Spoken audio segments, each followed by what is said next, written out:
अस्सलाम वालेकुम सर, कैसे वोट देंगे?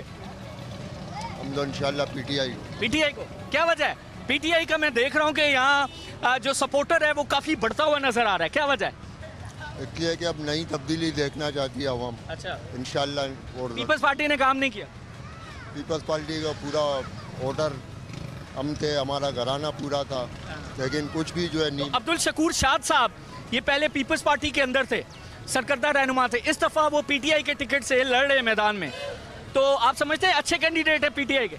इंशाल्लाह उम्मीद है कि इंशाल्लाह ज़रूर आएंगे। जी सर, कैसे वोट देंगे? और इंशाल्लाह पीटीआई को देगा। पीटीआई को देगा। जी, आप वोट किसे देंगे? पीटीआई को। पीटीआई, क्या वजह है? भाई वो ये एक नया मौका देना चाहिए उनको। तो शकूर शाद साहब को वोट देंगे, आप समझते हैं शकूर शाद अच्छा कैंडिडेट है? जी बिल्कुल। जी सर, वोट किसे देंगे? नून लीग शेर नून लीग, क्यों, क्या वजह है? हमें अमन दी है, लियारी में अमन दी है, नवाज शरीफ में नून लीग ने अमन दिया, बिल्कुल नून लीग ने अमन दी है। ठीक है, तो आप समझते हैं कि अमन बड़ा मसला था लियारी का? बिल्कुल था। तो यार ये पठान नहीं आते थे ना हम आते थे, आज हम खड़े हुए हैं, आप देख रहे हैं। तो नून लीग डिजर्व करती है वोट?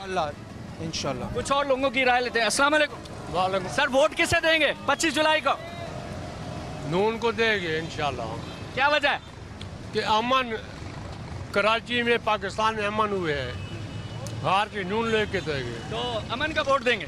अमन का। जी सर, वोट किसे देंगे? वोट हम इमरान खान को देंगे, वोट हम मुस्तफा कमाल को देंगे।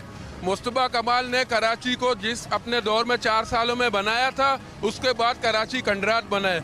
और जो शहबाज शरीफ कराची में आते हैं कि कहते हैं मैं कराची को लाहौर बनाऊंगा, खुदा के लिए कराची को लाहौर नहीं बनाओ। आज हमने लाहौर का हाल टीवी में देखा है, पूरा लाहौर डूबा है क्यामाड़ी की तरह। तो मुझे ये बताएं, आप पीएसपी और पीटीआई दोनों को आजमाएंगे? दोनों को देंगे। नए बंदे हैं, नए पार्टी हैं, बाकी सब 50-50 सालों से बाकी सब किसी ने कुछ नहीं किया है।